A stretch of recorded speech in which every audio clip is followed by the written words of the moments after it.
Muy buenas tardes. Estamos acá reunidos con motivo de la realización del primer coloquio de estudiantes de doctorado en literatura peruana y latinoamericana de la Universidad Nacional Mayor de San Marcos. La idea de este coloquio, que se realiza por primera vez, es la de reunir a los estudiantes de doctorado del nivel más alto del posgrado, que van a tener la oportunidad en estas reuniones de presentar un avance de sus proyectos de tesis. Todos ellos muy interesantes, alusivos a diferentes temas de nuestras letras, poesía, novela, etc.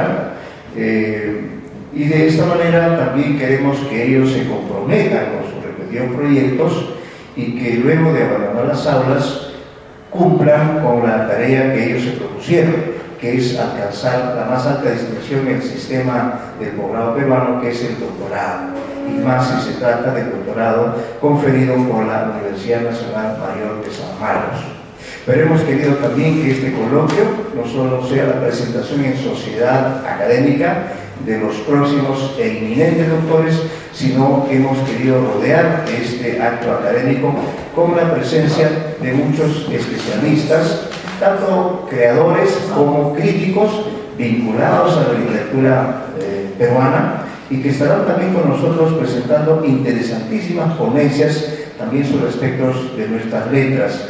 Creo que la presencia de ellos va a realzar, va a fortalecer el trabajo de nuestros graduandos, de los cuales estamos muy orgullosos. Cierra esta presentación de hoy día la conferencia magistral, que estará a cargo del doctor Harry Bellion, a quien queremos expresar nuestro cordial agradecimiento por recibirnos en esta casa de los sanmarquinos, que es el Instituto Raúl Porras Barnechea. Con estas palabras de presentación queda pues inaugurado este coloquio, que esperamos sea muy exitoso. Muchas gracias.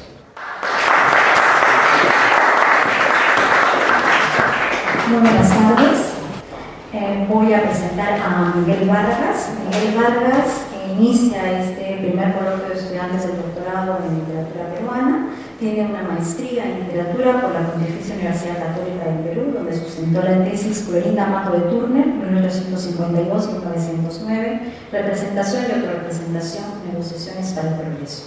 Ha publicado el libro Las empresas del pensamiento de Clorinda Mato, y en la actualidad está trabajando su tesis doctoral de la Universidad Nacional Mayor de San Marcos sobre la novela peruana de la guerra interna, entre los años 1980 y 2000.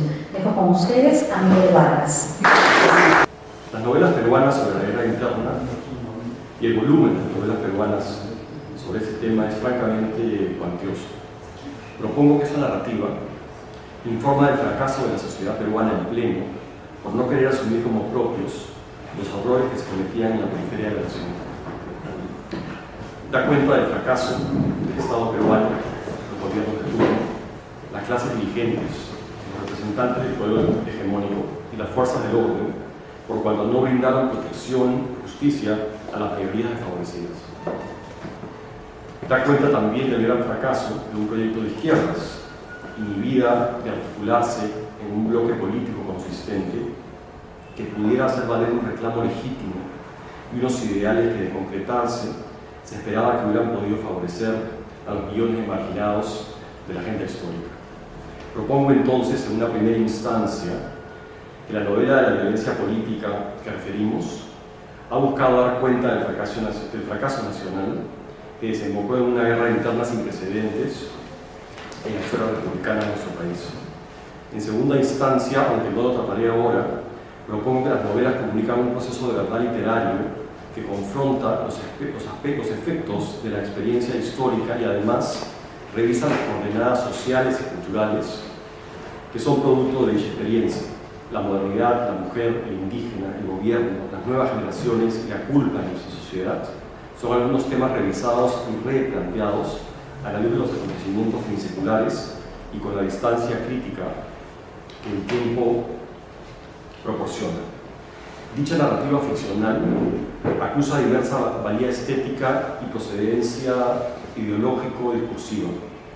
El informe final de la CBR es un referente obligado por el despliegue institucional de su elaboración y porque recoge directamente la verdad de los propios protagonistas. La narrativa de la CBR enmarca la verdad histórica sobre la que se desempeña la narrativa ficcional. Este trabajo forma parte de un estudio más amplio de la novela peruana sobre la guerra interna, donde busco comprender los alcances de dicho proceso creativo, sus problemáticas, cambios y continuidades. La modernidad en nuestro país tiene sus signos más visibles en el Estado-Nación y en la economía de mercado en presente. El fracaso de la modernidad, entendemos, ocurre cuando ésta sucumbe desde muy temprano a la colonialidad y recurre a la retórica del bienestar y del progreso, contradiciéndose con su praxis represora y excluyente. Según Víctor Quirós, en un trabajo de 2005, la modernización de nuestro país y por ende la modernidad aparece signada por la violencia, la tortura y el maltrato. Así, en este espacio postcolonial, multiétnico, pluricultural y con un alto grado de mestizaje, aún existen sujetos marginados social y políticamente. El otro, dice Quirós, no es externo sino interno. La novela es uno de los artefactos culturales paradigmáticos de la modernidad. En 1984, Cornejo Polar y Vidal dijeron que no deja de ser curioso el silenciamiento casi total por parte de la novela de los hechos históricos más concretos o importantes, como el inicio de la Guerra Popular que Sendero declara en 1980, pero que venía preparándose desde mucho antes. Frente a la terrible contundencia de los sucesos que desencadenaron la guerra interna, Miguel Gutiérrez, en un trabajo en 2007, piensa que el novelista deberá superar serios escollos si quiere componer una ficción que no sea ni apología, ni condena, ni gratuito entretenimiento, a veces degradado, sino una exploración honrada, estética y humana sobre un proceso tan desmesurado y traumatizante que incluso puede exceder la capacidad de comprensión del propio novelista como individuo. Deberá atravesar, dice Gutiérrez, prejuicios, pasiones, miedos y ataduras ideológicas y políticas en busca de esa zona de la verdad que solo la novela puede descubrir, que permite explorar en profundidad y con libertad, sin otra concesión que los imperativos formales de la ficción misma. Para Mark Cox, la producción literaria en mención está ligada muy estrechamente con la voluntad por definir qué es el Perú, y desde esta perspectiva comprende las polémicas y las controversias que suscitó el informe de la CBR propiamente dicho. La producción novelística, como dijimos, es amplia, hay más de 120 novelas, cuyos referentes la guerra interna, y es muy rica en significaciones y sentidos para la investigación. Con frecuencia he encontrado que las posiciones discursivas de los narradores se ubican en el lugar de la comunidad, los subversivos o las fuerzas del orden. Independiente de sus virtudes literarias, estas novelas siguen a menudo un patrón que parece señalar la inestabilidad y la contingencia del discurso oficial, ya sea de izquierdas o derechas, por parte de los narradores. Vale decir, el narrador parece socavar él mismo el lugar discursivo desde donde narra, es decir, parece cuestionar su propia plataforma narrativa.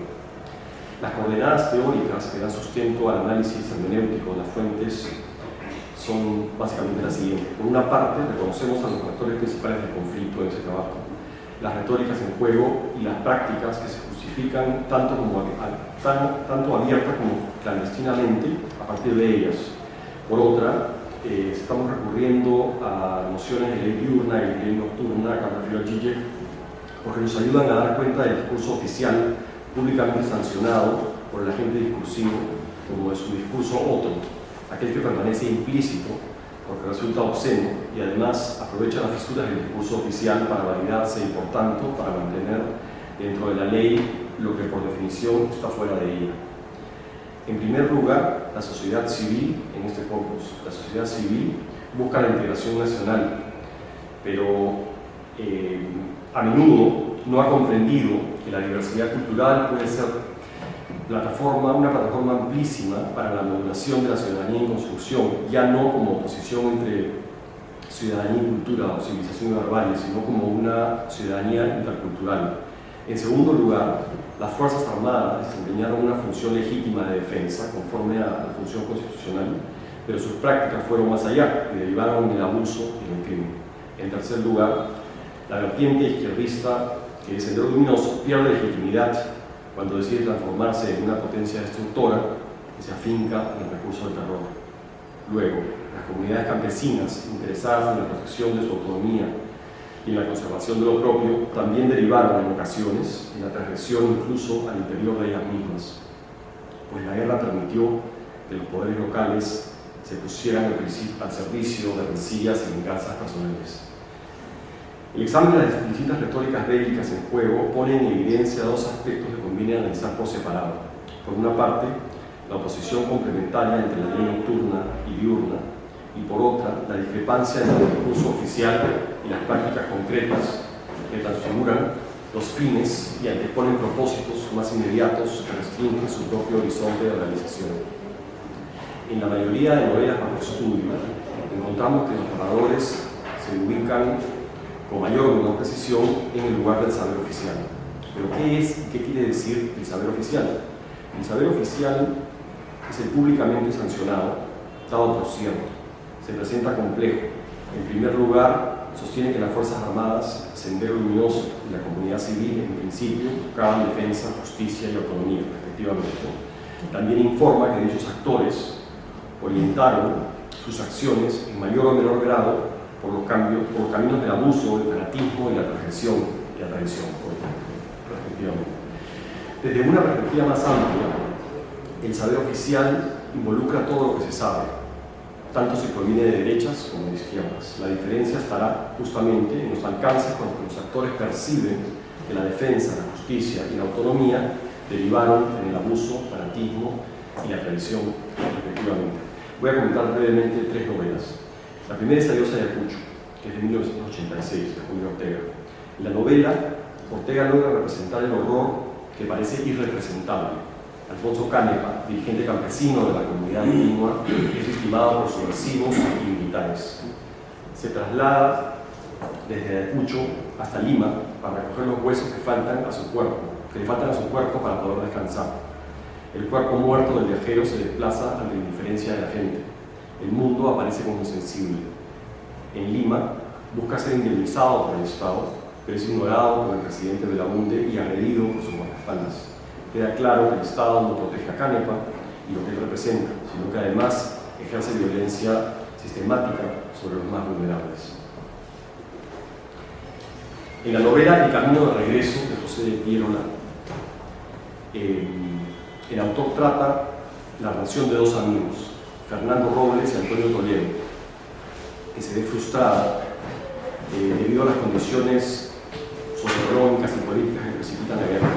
Fernando es huérfano, su madre muere joven de un accidente automovilístico, el padre, un trujillano de clase alta, muere en un atentado de Sendero. Por su parte, Antonio creció en Lima, en una pobre organización, donde su padre trabajaba como mecánico de autos. En una universidad privada, Fernando y Antonio entablan una gran amistad, a pesar de sus diferencias sociales, económicas, etc. Sin embargo, por razones económicas, Antonio se ve forzado a trasladarse a una universidad estatal. A pesar de ser un buen tipo, Fernando no logra percibir que Antonio puede tener necesidades económicas distintas a las suyas, a las propias. Los amigos pierden contacto, Antonio se convierte en el camarada Abel y participa en el atentado de Tarata, donde eventualmente muere el padre de Fernando.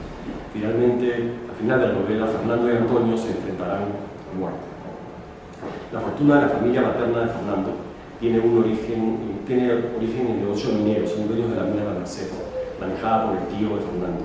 El empresario minero es un hombre rico, prepotente y un pianista frustrado por haber sido obligado a dedicarse al negocio familiar, fuente de riqueza y posición social. Un aspecto importante de la novela es la discriminación por concepto de clase social, lugar de nacimiento, provincias de su capital y raza, incluso al interior del mismo grupo social. Eva, amiga de Fernando, trabaja como abogada ayudando a prisioneros acusados injustamente por vanguardistas, se llama en la novela. A través de ella sabemos que los intereses profesionales y gremiales de abogados y periodistas a menudo distraen lo que está sucediendo en el país con la guerra interna. El contraste lo aporta la comunidad de San Pedro y su áspera relación con la mina La Merced. El tío de Fernando, el dueño de la mina, ha encubierto reportes técnicos que demuestran que en la laguna de la comunidad de San Pedro, la laguna está siendo envenenada por los relaves de la mina. Además, ha montado un engaño para que los dirigentes de San Pedro sean injustamente encarcelados por terroristas. El poderoso empresario minero aprovecha la campaña psicosocial de Sendero Luminoso y el gobierno para librarse ilegalmente de los pobladores que exigen el reconocimiento y el respeto a sus legítimos derechos. Sabedores de sus tretas legales, los comuneros de San Pedro han mandado a un hijo del pueblo, a Rómulo,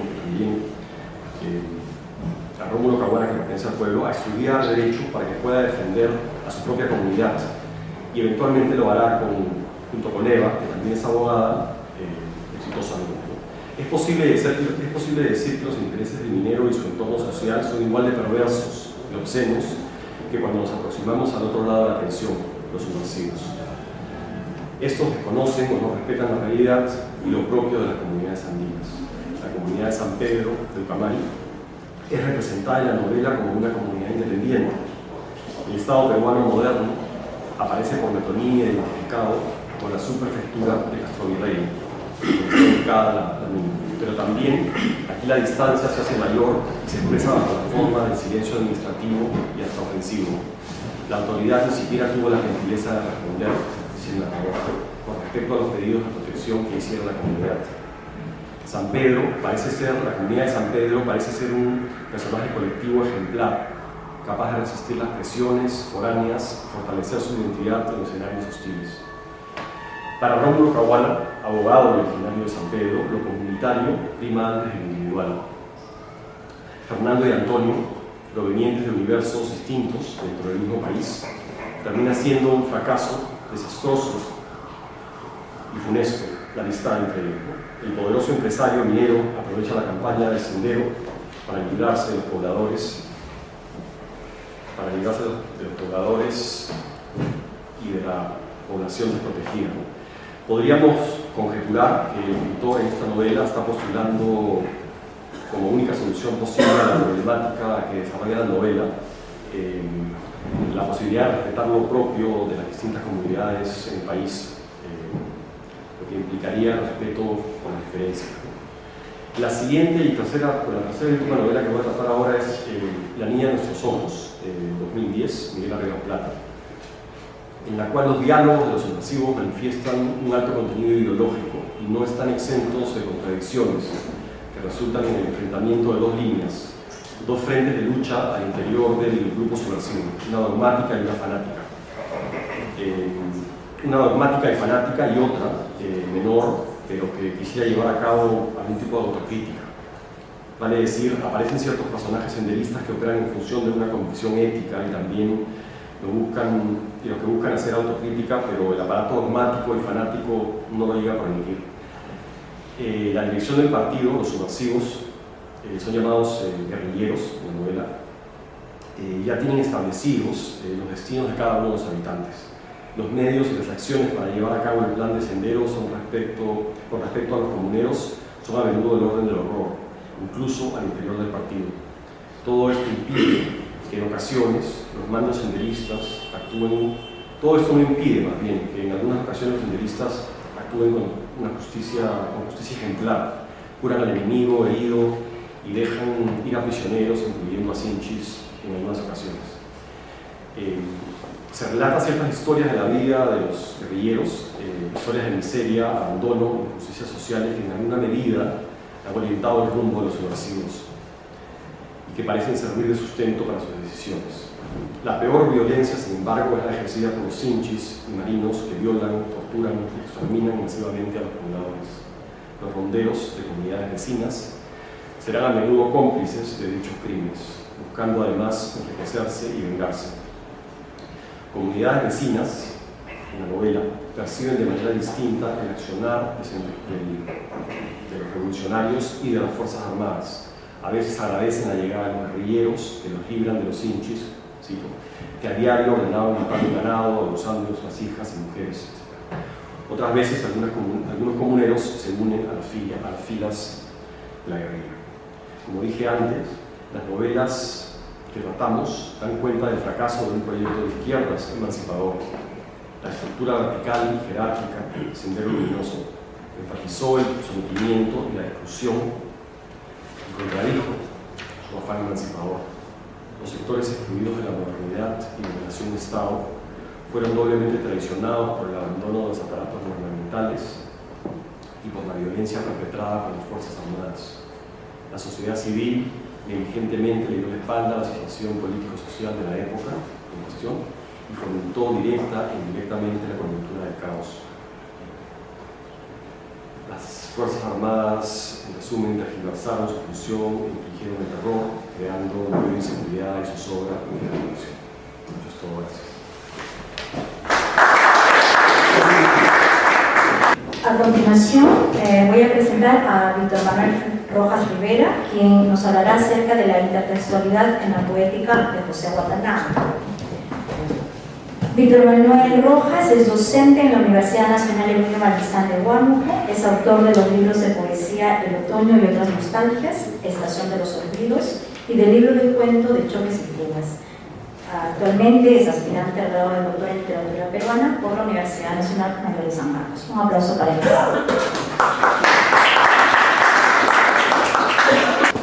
Tengo un artículo trabajado respecto a la poética de José Watanabe, la intertextualidad en la poética de José Watanabe.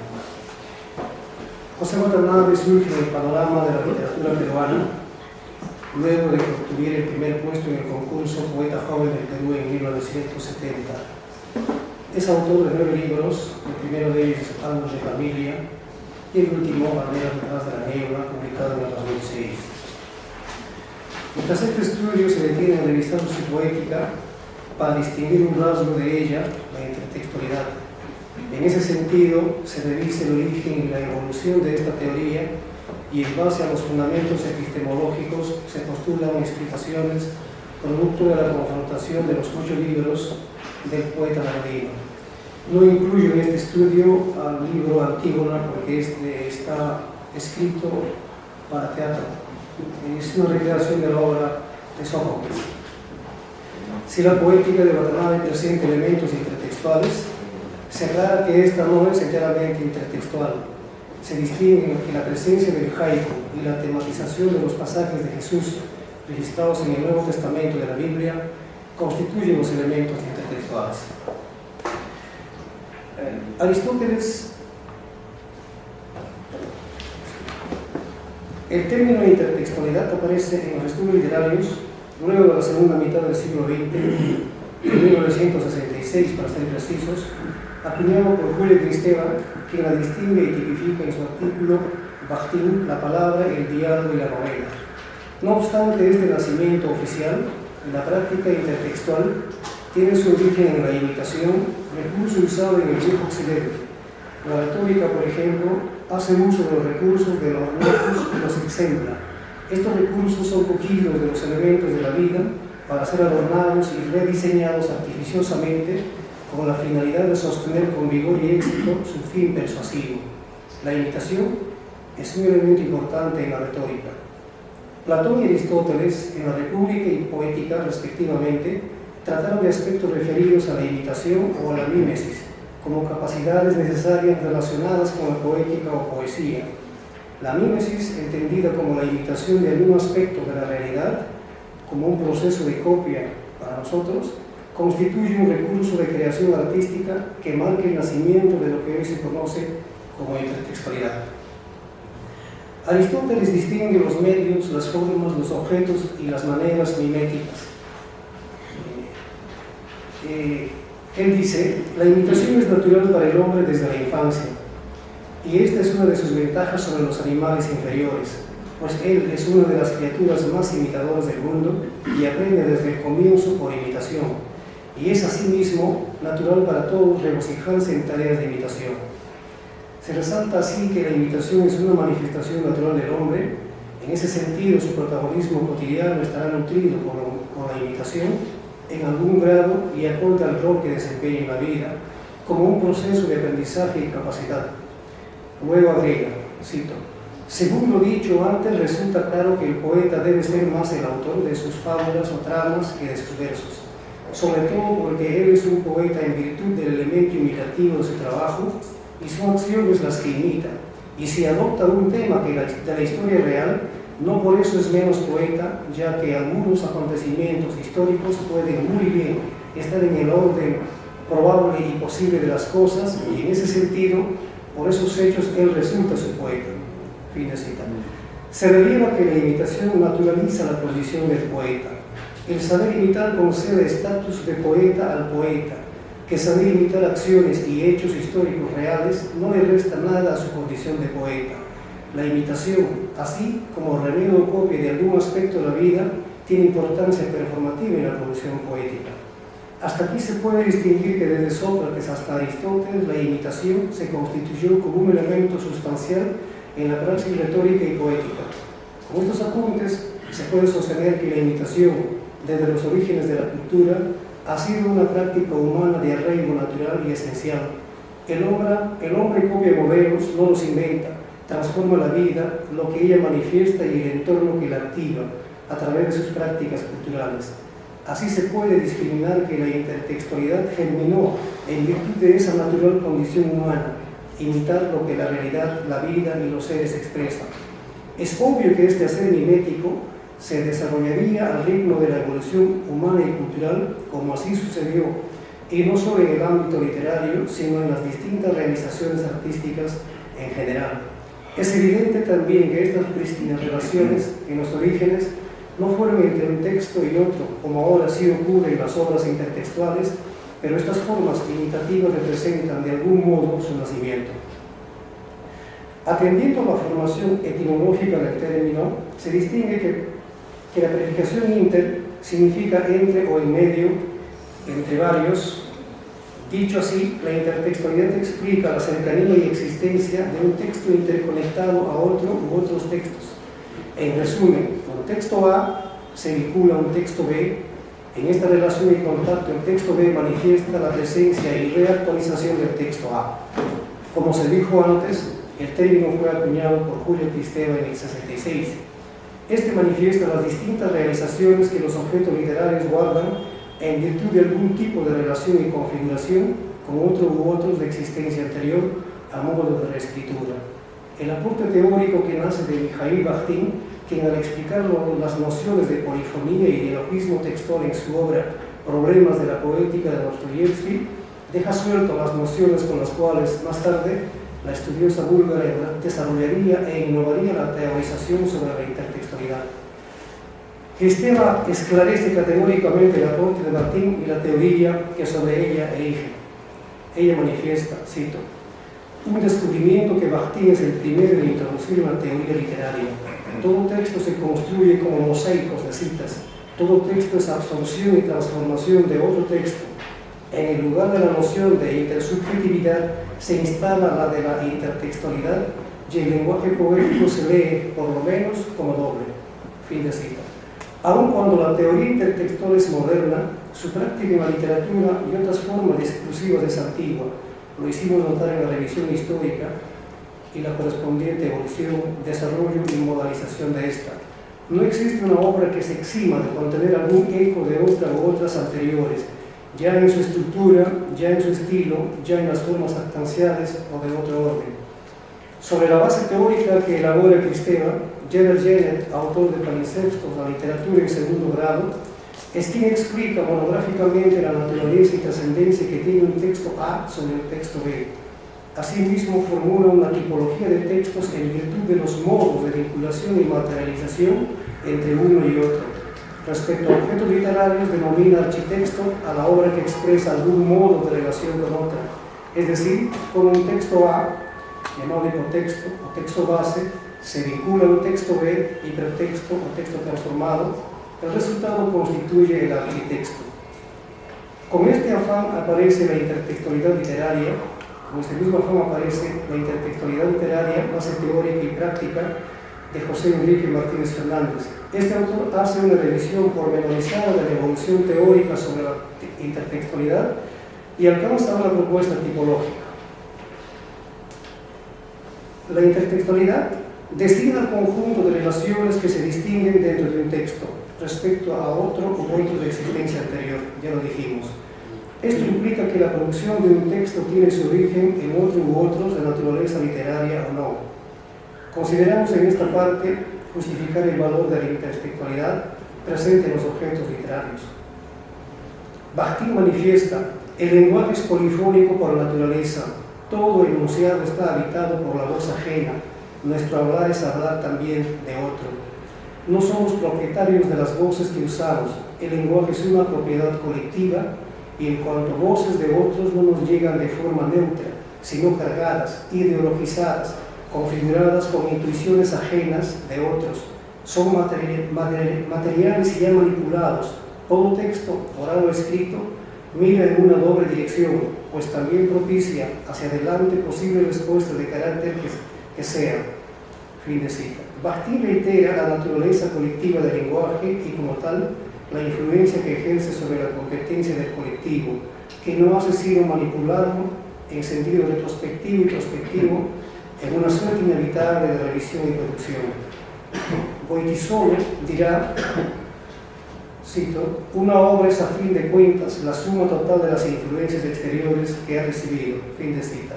Estas influencias exteriores que Goytisolo distingue no son sino aquello que forma parte de la esencia estética del narrador poeta, aprehendidas por este de las manifestaciones culturales, vivenciales, que en algún momento, al afectar sus emociones y conocimientos, las hizo suyas, constituyéndose más tarde en su patrimonio personal, en su competencia literaria, la que fluirá consciente o inconscientemente de él, por evocación, depositándose en un nuevo objeto literario.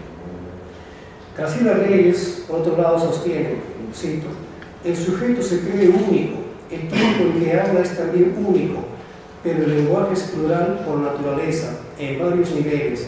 En el más elemental, un signo, para hacerlo, tiene que poder repetirse. En el nivel más externo del uso de los signos, este se regula por esquemas convencionalizados, repetibles también para que puedan ser comprensibles. Fin de cita. Si un signo para ser tal debe repetirse, y en efecto este es un rasgo semiósico ineludible para contener significación, también es ineludible reconocer que el lenguaje es plural y en virtud de ello se puede compartir a través de actos de codificación y decodificación en la red del circuito comunicativo, también ineludible. Está claro que Reyes valida todo mecanismo y forma intertextual como un recurso para producir comunicaciones con la finalidad de trascender los contenidos de la fuente, cuya naturaleza semántica será rescatada y desplazada a la posteridad con nuevo vigor. Barthes, por otro lado, afirma: todo texto es un intertexto, todo texto es un tejido nuevo de las citas anteriores. Fin de cita. Barthes coincide con lo señalado por Kristeva, que el texto es, de algún modo, un intertexto, por ser un objeto que congrega los registros de textos anteriores a él y que, como producto verbal, muestra como nuevo los signos que hizo suyos. El diálogo teórico que reproducimos busca validar el recurso de la intertextualidad como necesaria, puesto que los objetos comunicativos, de naturaleza literaria especialmente, necesitan ser reformulados, actualizados, con el objetivo de trascender la visión, la época, la forma, la intensidad estética. El objeto literario como una forma comunicativa artística no ha surgido para el registro histórico y la simple evocación historiográfica, sino para ser polifónico, dialógico, por ser producto de la creación humana, condición básica que lo hace universal. Entrando al tema central, la poética intertextual de José Watanabe. La poesía de José Watanabe está nutrida de recursos temáticos y estilísticos que él mismo develó en algunas de las entrevistas que concedió. Así, su poesía en el plano descrito es prosaica, construida a modo de parábola. Temáticamente es una poesía del ojo, del mito, del haiku, entre otros que, dicho sea de paso, merecieron comentarios y estudios. Lo que ahora interesa es explicar la presencia intertextual en la poesía de este poeta ladino. Consideramos que son dos los discursos poéticos en los cuales el recurso intertextual se hace presente, en el discurso religioso y en el discurso oriental. El discurso religioso. Se sabe que la religión cristiana fue impuesta a la nación inca por los españoles, por los extirpadores de idolatrías, desde la invasión hasta el periodo que la historia conoce como el nombre de Colonia. Aunque el discurso cristiano no constituye una particularidad sui generis en la poética de Watanabe, sí es importante el hecho de que el libro habitó entre nosotros, publicado en el 2002, está basado íntegramente en el Nuevo Testamento de la Biblia. Si bien el texto no es evangelizador ni por asomo, sí está temáticamente vinculado a Jesús, pero la relación con la religión cristiana no se reduce a ella, pues en la poética de Watanabe se pueden apreciar también los registros de una forma especial de enunciación lírica, la parábola, género que aparece como novedoso en el Nuevo Testamento de la Biblia. El autor da su testimonio respecto a esto último. Cito: tal vez mi modesta inventiva verbal me llevó a un ideal que mantengo. Quisiera que mis poemas tengan claridad, que ningún recurso formal los torne oscuros, por más inteligente que a veces sea la oscuridad. Y para mayor claridad me apoyo en una línea narrativa que se orienta hacia la parábola, que es la elevación de la anécdota al conocimiento. Fin de cita. Habitual entre nosotros es sin duda una muestra artística del discurso religioso hebreo. El poemario registra 23 textos poéticos basados en los libros de San Mateo, San Marcos, San Juan y San Lucas del Nuevo Testamento de la Biblia. En los libros citados se recrean el nacimiento, la vida, la pasión, la muerte y la ascensión de Jesús. Como una muestra está, por ejemplo, el poema El Sembrador, que voy a leer porque es necesario la lectura. El Sembrador. Las semillas brillaban en mi alforja, cada grano parecía vivo. La misma luz hacía más ominosos a los cuervos que me sobrevolaban. Me libré de ellos arrojándoles puñados de mi precioso grano. Regalo inútil, me dijo el hombre que me observaba, apoyado en el cerco de mi campo. El Dios de esas aves es solo de comer y de fecar. Empecé a sembrar, el límite de mis tierras es un pedrerío y allí cayó mi torpe y primera siembra. En las grietas húmedas asomarán pequeñas plantas regocijos de un día, cuyos pies no podrán con la piedra, dijo el hombre. Luego arrojé semillas entre los cardos que mi pereza no había arrancado. Fue un gesto contra mí mismo. No convive el trigo con el cardo, me advirtió el hombre. Las plantas no podrán huir cuando la carne les sea hincada hasta la muerte. Y llegué a la tierra barbechada, hice el boleo como se ofrece salemas a un dios. Tendrás el granero lleno, me aseguró el hombre, y antes de marcharse, sonriendo suavemente me dijo: eres una parábola. El texto original, el hipotexto, es una parábola bíblica escrita en prosa. Watanabe transforma el registro narrativo religioso por uno poético y superpone a la parábola original una nueva parábola, usando el molde del diálogo en una suerte de palimpsesto. Este texto es solo una muestra intertextual entre los evangelios de la Biblia y el libro habitual entre nosotros. El discurso oriental. José Watanabe es portador natural de la cultura oriental, la que asimiló de su padre, un inmigrante de origen japonés. Esta vinculación sanguínea y cultural le otorgó a Watanabe su carácter parco, sereno y meditativo, perfil asociado al Zen, que es una práctica espiritual de los hombres de Oriente. Así el haiku, una forma poética ancestral del Japón, será un rasgo de la performance poética de Watanabe, no precisamente porque su poesía está nutrida de él, ni que ésta fuera su depositaria, ni su eco amplificado y renovado, sino porque la forma precisa y rigurosa de su saber decir y saber hacer arte poéticas manifiesta de modo personalizado tal estética. El testimonio suyo revela la tarea de su padre respecto al haiku y a él. Cito: recuerdo que me llamaba y en medio de un corral, entre patos y pollos, trataba de traducirme haikus. Mi padre aprendió bastante bien el castellano e intentaba traducirme algunos haikus. Ahora mismo estoy escribiendo un poemario donde cuento algo de eso, aunque pueda parecer repetitivo. Fin de cita. De este contacto familiar cotidiano, la poesía de Watanabe alude y registra haikus ya como lenguaje sincrético y preciso, ya como intertexto, ya como estilo o estructuración. Enseguida anotamos los ejemplos pertinentes. Creo que el tiempo se me está yendo. En realidad son 3 libros en los que José Watanabe registra el haiku ya como cita marcada o como cita no marcada. Están en el uso de la palabra.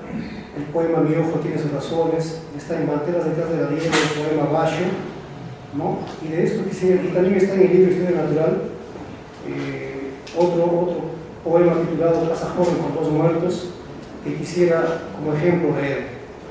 El haiku que incrusta es: cae un pétalo de la flor y de nuevo sube la rama. Ah, es una mariposa. Por lo dicho, Por lo expuesto, los ejemplos presentados nos sirven para manifestar que la poética de José Watanabe, el haiku es una constante y que ésta se enuncia a través de diversas formas intertextuales en la mayoría de sus libros. Asimismo, en la lectura entre nosotros, la intertextualidad cobra mayor notoriedad en razón de que los 23 textos poéticos que conforman el libro recrean los evangelios de la Biblia. En tal sentido, la intertextualidad es un elemento que enriquece, entre otros, el saber hacer poético de José Watanabe. Muchas gracias. Dejo con ustedes a Julián Pérez, quien además es el ganador del premio Copé de este año de narrativa, así que recibámoslo con un fuerte aplauso.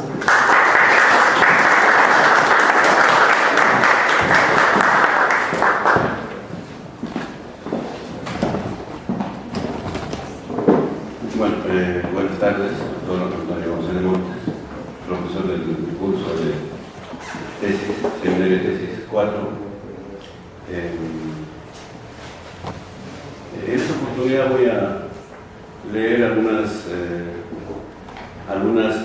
digamos, notas que estoy definiendo para consolidar el tercer capítulo de mi proyecto de investigación para optar el doctorado. El título de mi tesis, que de repente va todavía a sufrir cambios, es tentativamente acto ético y propuesta de nación peruana en el mundo antiajeno de Silvano Villa y todas las sangres de José María Rivera. Voy a expresar algunas ideas preliminares en cuanto al marco teórico que trato de situar para este trabajo, para realizar este trabajo. En primer lugar, estoy basándome en la filosofía, digamos, post-marxista de autores como Alain Badiou, Jacques Rancière, Ernesto Laclau, y también ensayistas y filósofos que se orientan por esa dirección, como Slavoj Žižek y Ernesto Laclau. Lo que pretendo es concretar una idea que siempre me ha rondado por las continuas lecturas que he tenido de estos dos libros. Se trata de encontrar en la performance de los dos personajes fundamentales de estas novelas, como son Benito Castro y Rendón Wilca, cómo se consolida la idea del sujeto político en estos personajes, asumiendo en el primer capítulo, por supuesto, una entrada, ¿no?, para justificar lo que ya está justificado por los tantos estudios de teoría sobre la validez del quehacer literario como también forma de conocimiento. Entonces, el primer capítulo se trata de validar, apelando a un conjunto teórico que hablan, pues, ¿no?, de que y dilucidan, por ejemplo, ese pasaje del Quijote donde ¿quién tiene la razón?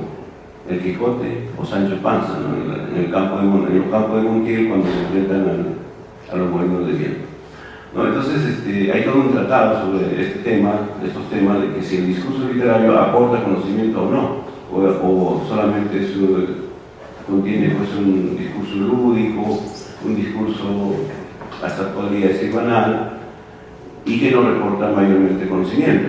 Entonces, todos estos teóricos ya dilucidaron esto, ¿no? Entonces, en el primer capítulo trato de plantear y replantear o reformular o traer al debate estas propuestas de los teóricos que hablan, pues, de que los textos literarios, el hecho literario también reporta conocimiento y tal vez mucho más. Ahora, desde la perspectiva de Lacan, la teoría lacaniana, obviamente que la literatura es un discurso que aborda y trata de horadar lo real, y tal vez para Lacan sea el discurso que tiene mayores posibilidades para aproximarse mejor a lo real. Entonces, esto, dicho sea de paso, ya estoy diciendo que otra de las fuentes del marco teórico es la teoría lacaniana, ¿no?, del sujeto. Entonces, el primer capítulo fue la validación, de esta idea de que la literatura reporta conocimiento. El segundo capítulo se trató de un poco de asumir qué entiendo yo por sujeto político. Entonces he apelado a las ideas de Badiou, del mismo Lacan, de Badiou, de Rancière fundamentalmente. Entonces, ya una vez justificada la situación en el primer capítulo, asumo de que tanto Rendón Huilca como Benito Castro pueden ser asumidos como sujetos políticos. Y entonces, en ese segundo capítulo, analizo esa idea y determino finalmente dos cuestiones. Entre Rendón Huilca y Benito Castro hay una diferencia fundamental, en tanto Benito Castro se constituye en un sujeto político y más allá en un sujeto ético, Rendón Huilca se constituye en un sujeto político pero no en un sujeto ético. Trato de demostrar esto con algunos argumentos y valiéndome de ese segundo capítulo entro al tercer capítulo. En el tercer capítulo trato de elaborar la idea que proyecta, o la idea de nación que proyectan estas dos novelas, pero a partir de la performance de estos dos sujetos políticos. Entonces, he avanzado algo, no he terminado todavía este capítulo, y quisiera compartir con ustedes la lectura de estas ideas iniciales. Capítulo tercero, la idea de nación peruana en el mundo santiaguero y todas las Andes. 3.1, la idea de nación, una necesaria recapitulación. Para los intereses del presente trabajo es conveniente aclarar que no constituye tema de discusión las diversas acepciones que se le atribuye al significante nación. Sin embargo, no asumimos, por cierto, la idea de nación como una entidad natural, sino como artefactos culturales que surgen de la modernidad y además plantean su íntima ligación con el desarrollo del capitalismo impreso, como ya lo ha definido Benedict Anderson. Y otros que lo siguen, lo cuestionan y algunos aceptan sus propuestas. Y además plantean su íntima ligación con el desarrollo del capitalismo impreso. Asumimos al mismo tiempo la idea de que el Estado-Nación es un fenómeno construido por el ascenso político del orden burgués. Al respecto, Benedict Anderson dice, cito a Benedict Anderson: mi punto de partida es la afirmación de la nacionalidad o la calidad de nación, como podríamos preferir decirlo, en vista de las variadas significaciones de la primera palabra, al igual que el nacionalismo, son artefactos culturales de una clase particular. Yo quiero subrayar esta frase, de una clase particular. Entonces esto me lleva inmediatamente a las tesis del postmarxismo, en el sentido de que no puede haber una comunidad humana con una heterogeneidad horizontal, como creo yo entender en Antonio Correjo Polar, por ejemplo. Una comunidad humana heterogénea no es horizontal, es vertical y está homogeneizada por un uno, de tal suerte que una propuesta distinta a eso no tiene que basarse en un objetivo de heterogeneidad, como también apunta con lo plural, sino por otra homogeneidad. Por otro lado, tenemos muy en cuenta que toda comunidad humana imaginada es una representación de un cuerpo social que implica la coexistencia de por lo menos tres grupos humanos, a saber, los grupos hegemónicos, los emergentes y los residuales. Bueno, esta es una idea de Raymond, de los culturalistas inicial. No hay una comunidad humana que no sea heterogénea y diversa, por lo menos por tres razones fundamentales, además de otras secundarias: las diferencias sociales o de clase, las diferencias étnico-raciales y la diferencia de género. El producto heterogéneo de estas tres palancas poderosas es lo fundamental, lo decisivo, lo demás es pura consecuencia. Incluso de las tres palancas de diferenciación, podríamos decir que las diferencias sociales y económicas son las decisivas, y esto es clave manifestarlo, porque toda idea de nación se da con arreglo a estas tres razones. Desde ya debe quedar claro también que ninguna heterogeneidad comunitaria, digamos heterogeneidad nacional en la dirección de nuestro trabajo, es horizontal. Los grupos humanos que integran dicha nación no están en relaciones horizontales, sino esencialmente verticales, y uno es el que hegemoniza, convirtiendo así todo el cuerpo de la nación en una unidad homogeneizada por una hegemonía. De manera que es un subterfugio o una pura ingenuidad asumir la idea de heterogeneidad como el objetivo político-cultural de alguna búsqueda reivindicativa para los grupos emergentes y residuales. Pues si una heterogeneidad es finalmente homogeneizada de manera inevitable, lo que se debe proponer es una alternativa cuya concreción tiene que ser otra hegemonía. Y eso es lo que de algún modo se va a observar implícita, más que explícitamente en el planteamiento político alternativo de las dos novelas que nos sirven de objeto de estudio, es decir, El mundo centro y ajeno y Todas las sangres. No otra cosa podemos colegir de la cita que extraemos del libro fundamental de Anderson, o sea, esta idea de son artefactos culturales de una clase particular. En consecuencia de los planteamientos de Anderson, podemos definir que la nación es una comunidad política que se imagina como algo limitado, porque nunca se imagina como coincidente con la humanidad. A diferencia del cristianismo, el socialismo, el liberalismo, etc. La nación es una comunidad política que se imagina como soberana porque el concepto de nación apareció en una época en la que la Ilustración y la Revolución Francesa habían destruido la gracia de Dios como fuente de legitimidad del reino dinástico, teniendo que recurrir a la nación como nuevo fundamento de legitimidad. Y la nación es una comunidad porque, a pesar de las desigualdades y la explotación que siempre existe en el seno de todo grupo social, esta siempre se concibe como una camaradería horizontal. Cuando esto no es así, sino más bien hay una verticalidad, como ya se ha planteado antes. En ese sentido, Ernesto Laclau, en su libro La razón populista, implícitamente nos muestra cómo se construye, por ejemplo, la idea del pueblo como un significante que puede universalizar una nueva situación, es decir, en la dirección de constituir una nueva hegemonía. Laclau dice: hemos afirmado que en una relación hegemónica, una diferencia particular asume la representación de una totalidad que la excede.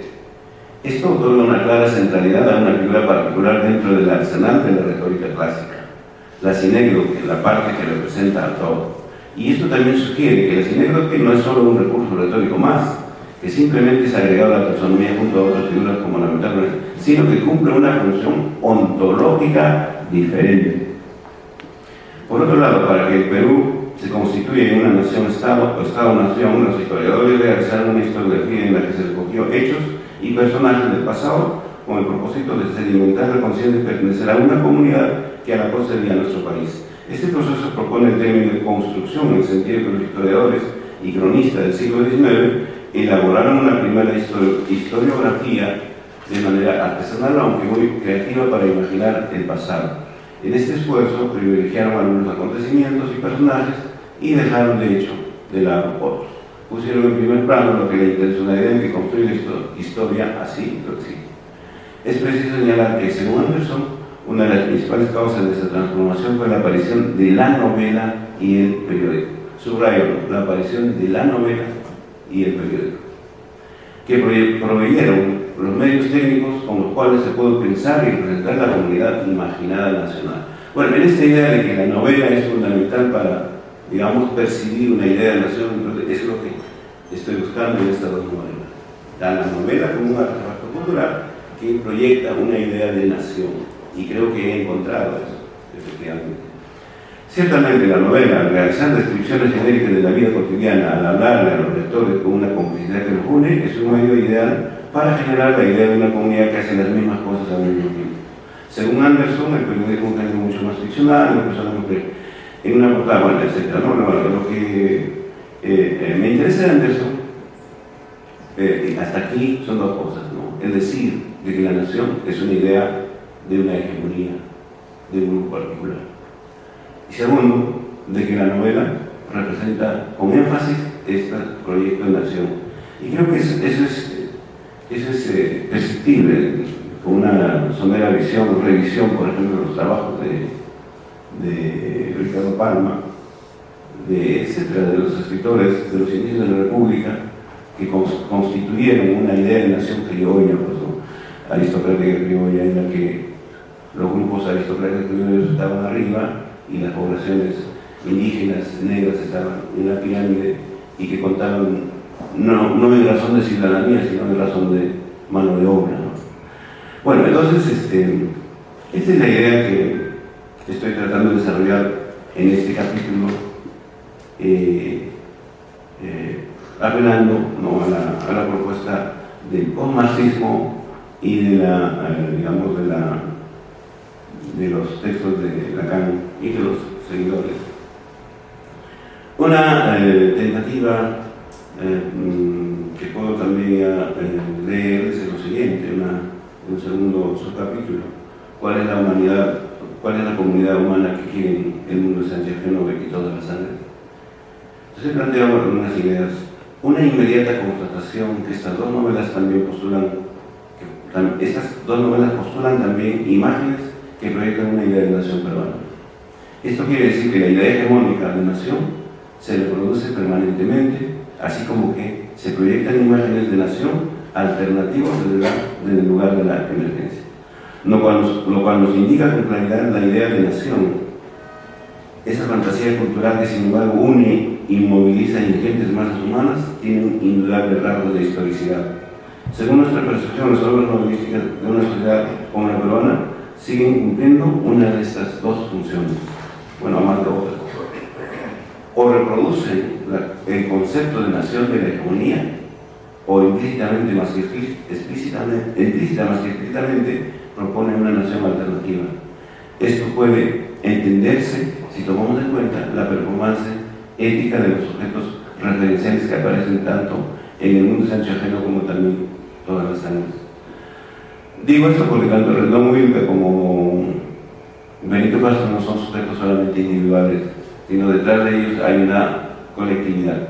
Tanto Rendón Wilca como Benito Castro, en una visión general somera, que posiblemente vamos a argumentar, se mueven en una preocupación por reemplazar la comunidad existente por otra distinta. Al menos es lo que a simple vista podemos observar. No se puede cuestionar lo existente sin buscar explícita o implícitamente la imagen de una nueva comunidad humana en la que las relaciones verticales y jerárquicas se dan paso a una nueva forma de nación. Bueno, estas son las ideas que puedo compartir con ustedes en este afán de articular una tesis.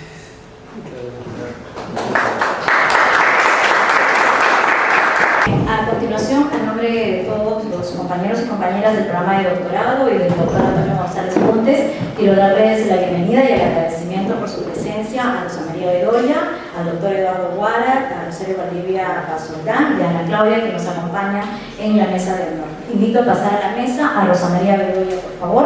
La presentación esta vez estará a cargo del doctor Antonio González Montes. Adelante, Rosa María. Muchas gracias. Un aplauso para ella, por favor.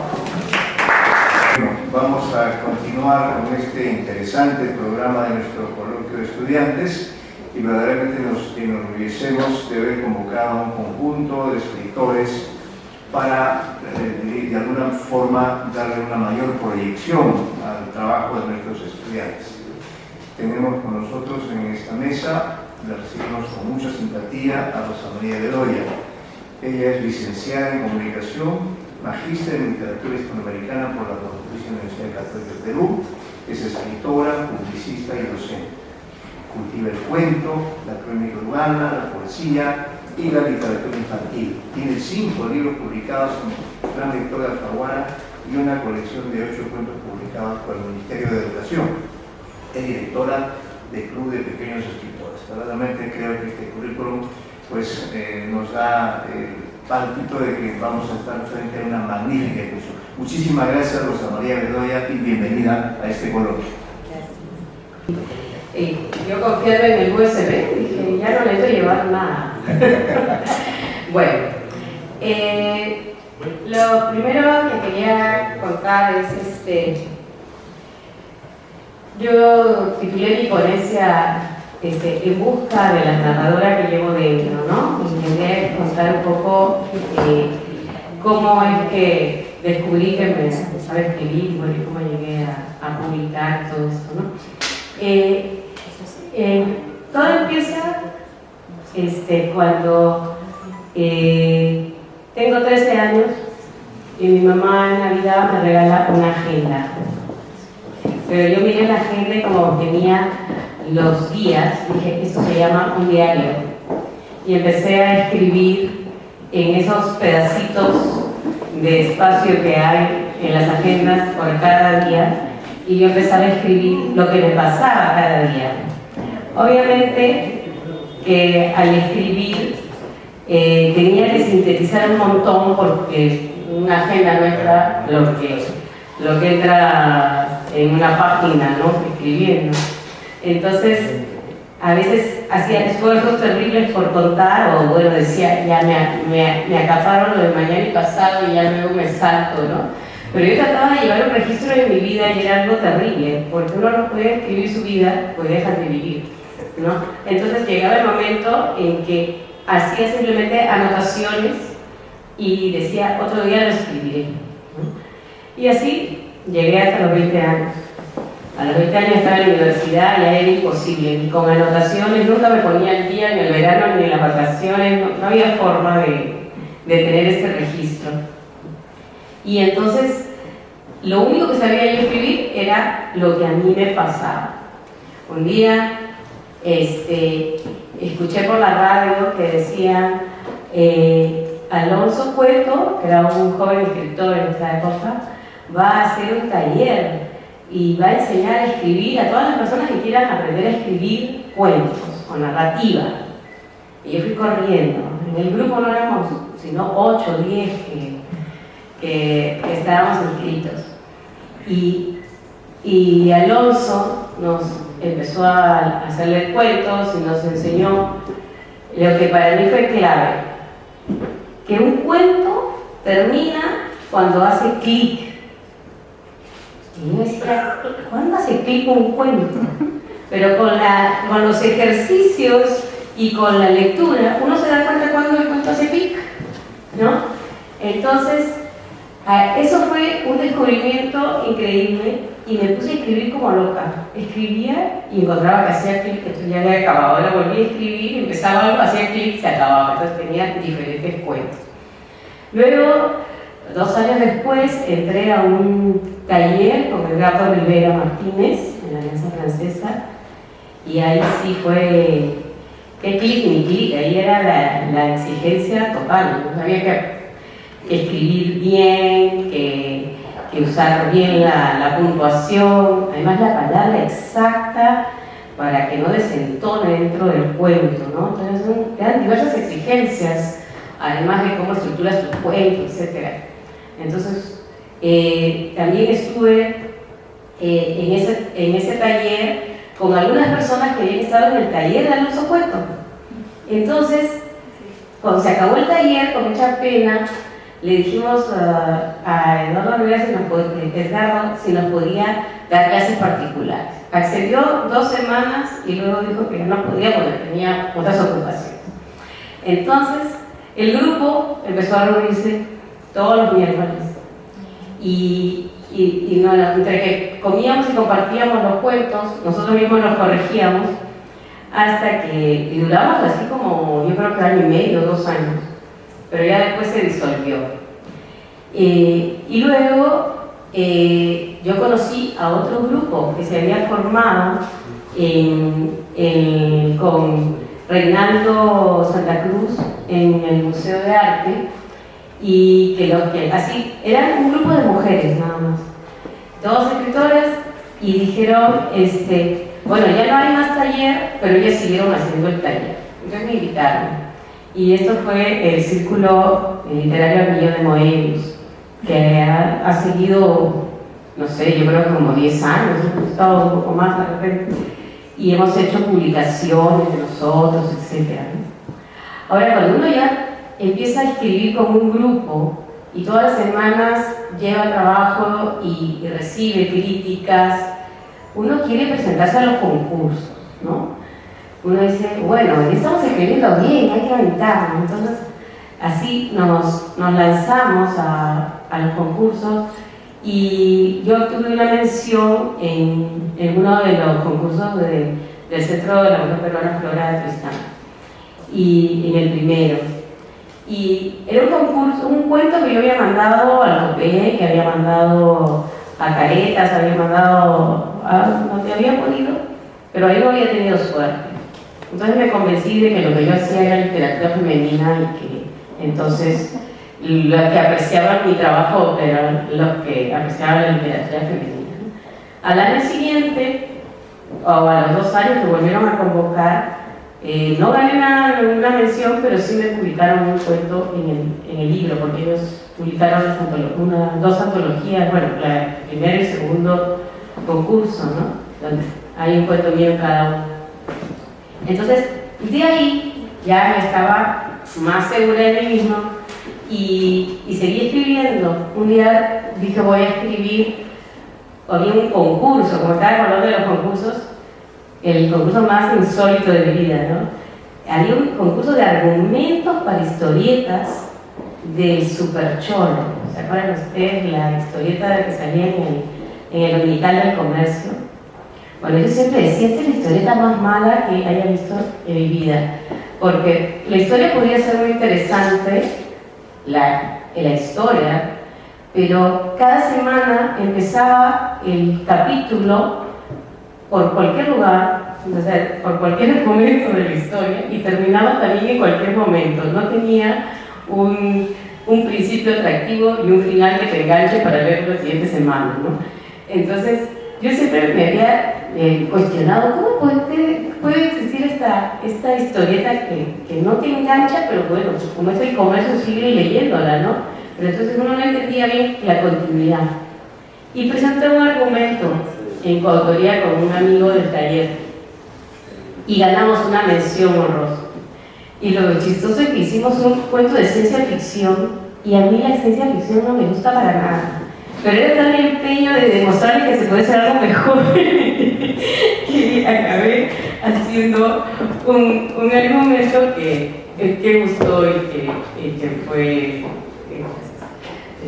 premiado, ¿no? De ahí en mi vida algo cambió, falleció mi mamá y no pude seguir escribiendo. No había forma de que yo pudiera escribir un cuento más. Simplemente lloraba y no podía escribir en ese estado de ánimo. Hasta que un día empecé a escribir unos textos que yo no sabía qué cosa eran. Y luego, cuando me acerqué a lugares donde había recitales de poesía, yo iba y tranquilita así me decía, ¿eso se parecerá a lo que yo hago? O sea, ¿lo que yo hago será poesía o qué cosa será? Me daba una vergüenza preguntar y decir, no, oye, tú puedes mirar mi texto, tú crees que sea poesía, y claro, tú me vas a decir, qué atrevida, porque tenía la idea de los poetas, pues son así casi Dios, ¿no? Entonces, ¿cómo te vas a decir, oye, yo soy poeta, ¿no? Entonces, yo decía, yo tengo unos textos ahí, a ver, te leo uno, ¿no? Entonces ya con eso de los textos ya bajaba la tensión, ¿no? Entonces me decían, está bonito, ya.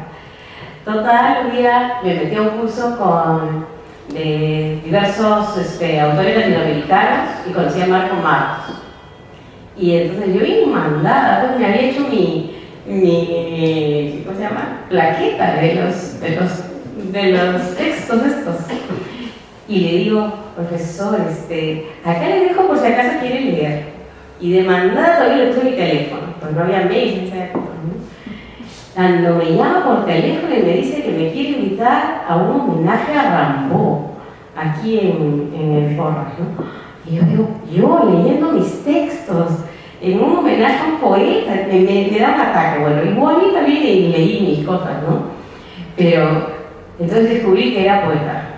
Era poeta por las circunstancias, porque estaba con este nudo que no podía escribir narrativa. Pasó un montón de tiempo y ya empecé a escribir, pero empecé a escribir otro tipo de textos, algo que yo llamo crónica urbana. Entonces escribía, era la época de los apagones, de que uno tenía que guardar ahí tu agua, almacenarla, llenar tu balde, cargar, etcétera, etcétera. Entonces yo tenía familia viviendo fuera y les escribía las cartas. Y cuando escribía las cartas contándoles la terrible experiencia de seguir viviendo en Perú y no haberme ido, ¿no? Entonces, y yo me daba cuenta que esto era ya demasiado, ¿no? O sea, ya era casi real imaginar. Entonces empecé a escribir con cierto humor a burlarme de la situación y le escribía para digamos, digerir un poco el momento y poder seguir adelante, ¿no? Una especie de catarsis, ¿sabe Dios que dirán los psicólogos?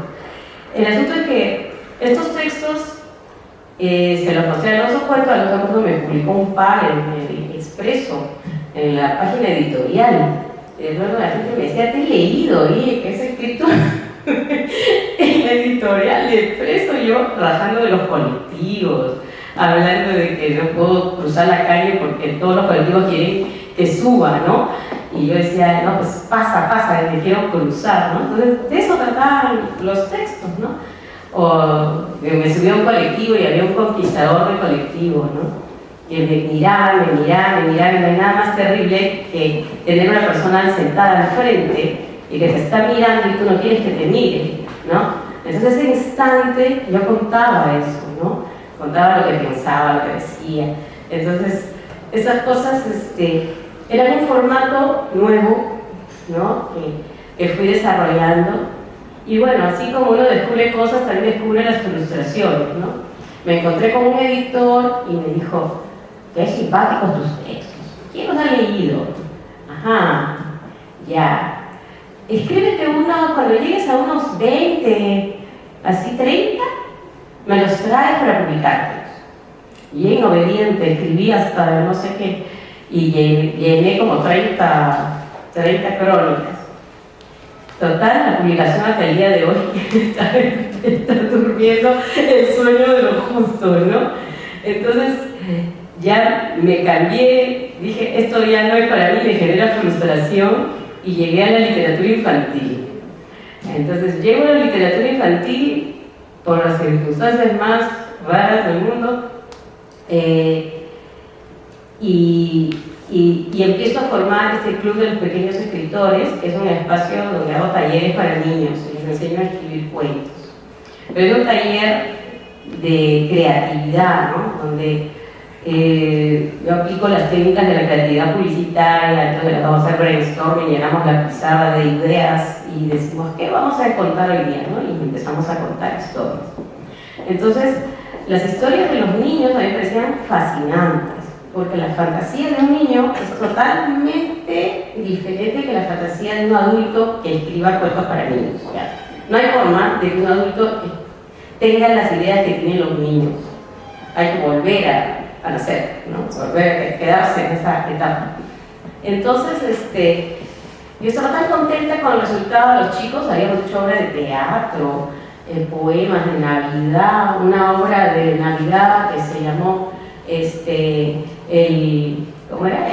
El cuarto mago, ¿no? El cuarto rey mago, que era un ladrón que los asaltó. Unas historias así de lo más extrañas y divertidas. Y me voy a Santillana a averiguar pues, cómo podía servir para publicar los libros de los cuentos de los niños. Yo estaba entusiasmada. Entonces me dicen, ay, eso es muy difícil, Juan María. ¿Quién va a comprar los cuentos escritos por el hijo de otro? La gente compra el cuento escrito por su hijo, pero no de otro, ¿no? Ah, entonces me quedé así toda triste, ¿no? ¿En qué cara volvería de triste que me dijeron, pero no tienes algún cuento tuyo así? Porque estamos armando una colección para el plan lector. Entonces yo dije, claro, cuentos tengo, ¿no? Siempre tengo cuentos, cuentos no me faltan. Entonces les envié los cuentos y escogieron uno, que es el Capitán Fush. Es la historia de un hámster. Es un hámster que se muere en la primera página del libro y luego vuelve a la vida y hace 1001 aventuras, ¿no? Cuando yo voy a los colegios, los chicos me dicen, pero de verdad se murió, de verdad revivió, de verdad, y yo digo, bueno, no sé qué te viste tú, ¿no? O sea, yo no sé qué pasó, o sea, yo escribí el cuento pero no sé nada. Entonces, este cuento, bueno, me da muchas satisfacciones. Desde el 2001, en el primer plan lector de Santillana salió y todavía se mantiene.